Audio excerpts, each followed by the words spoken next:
Si t'as un peu suivi mes aventures, tu sais que ça fait à peu près un mois que je suis rentré des États-Unis. Et le premier truc que j'avais envie de faire en revenant, c'était de commencer à faire de la lutte. De mon côté, j'avais tout arrangé, je m'étais trouvé un club, j'étais prêt à aller essayer, sauf que le jour d'avant, je me suis dit pourquoi pas aller faire un entraînement de rugby avec mes copains, ce que j'avais pas fait depuis 3 mois. Et bizarrement, mon genou a pas trop apprécié de passer du vélo au terrain. Et le lendemain, il était tout gonflé. D'après le médecin, je m'étais fait mal au ménisque, et là, ça va faire un mois que j'ai rien fait, à part des tractions, du développé couché et apprendre à parler géorgien. Mais maintenant que ça commence à aller un peu mieux, j'ai très envie de me remettre à bouger, à voyager, enfin bref, à partir de chez moi. Et même si c'est super de partir dans des destinations exotiques, en ce moment, je peux pas trop me le permettre. Du coup, je me suis dit que j'allais me faire un truc à la cool, autour de chez moi, pendant 24 heures, en marchant. Première étape, je vais te montrer ce que j'emmène pour être à la fois léger, mais quand même rester confortable. Bah ça y est, je suis prêt à partir, j'ai rassemblé toutes mes affaires. Il y en a pas énormément parce que je pars cet après-midi et je reviens demain matin. Donc je vais juste passer une nuit dehors. On va faire un petit peu le détail du matériel. Évidemment, il y a des vêtements de rechange, une petite doudoune, un kawaii. Là, il y a ce que je vais utiliser pour dormir. Donc, il y a mon sac de couchage, mon hamac, mon tarp. Un peu comme ce que j'avais pendant mon voyage à vélo. Là, on a un peu de nourriture, tout ce qui est électronique avec la frontale, la batterie, le couteau. Et là, on a ce que je vais utiliser pour tout porter. Donc, un petit sac de 25 litres et une banane parce que j'avais pas assez de place dans le sac pour tout mettre. Bah voilà, on va rentrer tout ça dans le sac et puis on va être prêt à partir. On va essayer d'aller vers là-bas, là. Petite colline à grimper. Puis on essaiera de dormir de l'autre côté.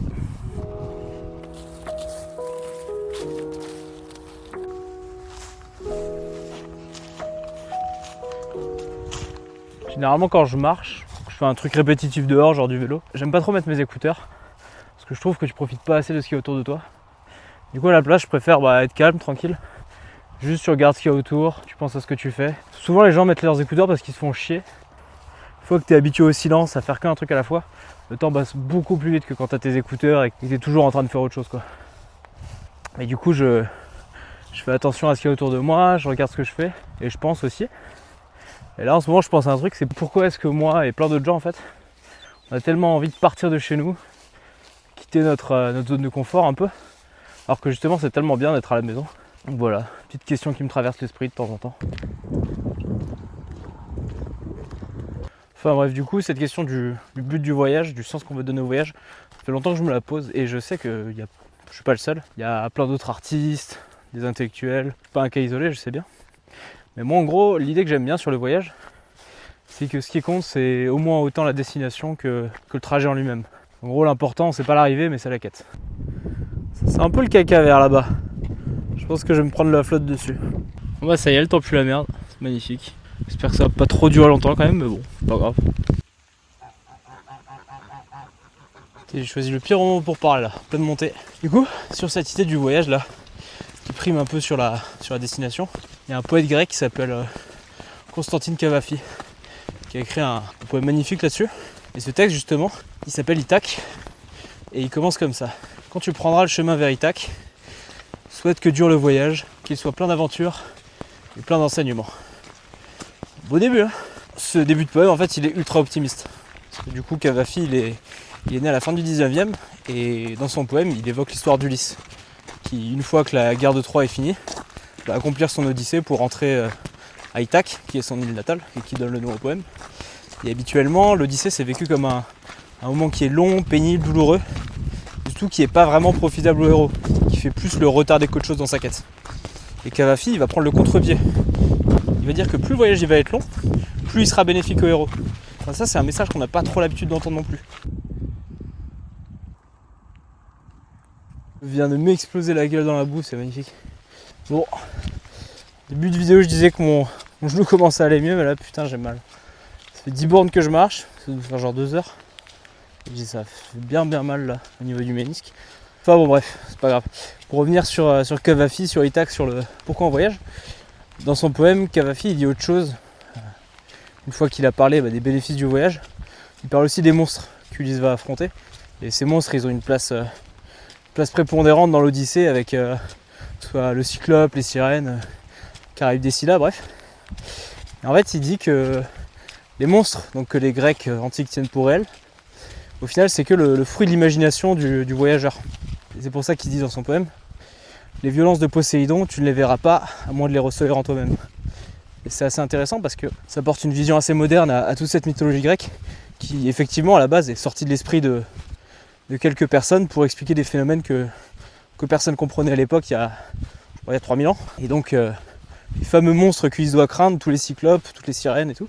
Au final, c'est lui qui les invente, et c'est lui qui est son propre ennemi.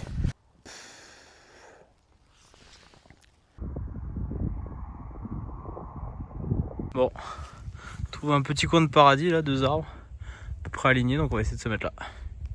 Voilà, le hamac est posé, il vole au vent, c'est magnifique. Juste à poser le tarp et puis on sera bien. Et donc ensuite, Cavafy, une fois qu'il a parlé des obstacles, donc qui sont au final sortis de l'imagination d'Ulysse, puis il va parler d'Ithaque. Ithaque qui est la ville d'où vient Ulysse et qui cherche à rejoindre pendant son périple. Et dans la vision de Cavafy, en fait, Ithaque, c'est pas du tout le but à atteindre. C'est clairement quelque chose qui motive le voyageur à vivre plein d'expériences qui vont lui permettre de s'améliorer. Donc oui, c'est sa destination finale, mais c'est surtout le leitmotiv de plein de changements qui vont arriver par la suite.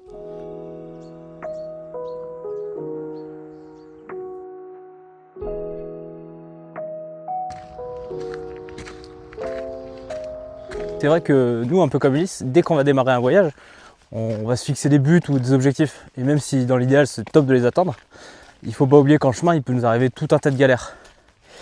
Mais plutôt que de penser que ces galères ça fait chier, que ça nous retarde dans nos plans et tout, il faut plutôt les considérer comme une occasion de sortir de notre zone de confort, de nous confronter à ce qu'on connaît pas. Alors c'est vrai que quand on voyage, tous les dangers sont pas sortis de notre imagination. Mais c'est quand même nous qui choisissons de manière consciente ou inconsciente de leur accorder de l'importance et du coup de les faire exister plus ou moins fortement.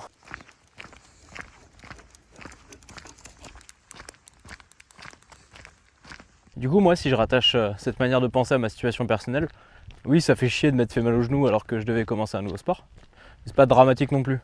Et plutôt que de penser à tout ce qu'on est en train de rater, il vaut mieux penser à tout ce qu'on peut accomplir pendant qu'on est détourné de notre objectif. Ou alors, comme le dit plus joliment Cavafy, il vaut mieux penser à tous les ports inconnus, toutes les belles marchandises et les nombreuses cités de l'Égypte qu'on va pouvoir visiter. Voilà ce que je voulais te partager au sujet du voyage, avec une référence comme le poème de Cavafy, à repenser un peu différemment ce qu'on fait, plutôt s'intéresser à ce qu'on vit pendant, même si ça peut être des désillusions ou des obstacles, plutôt que toujours être obsédé par ce qui nous attend à la fin. Même si à l'origine, c'est ça qu'on vise par le voyage.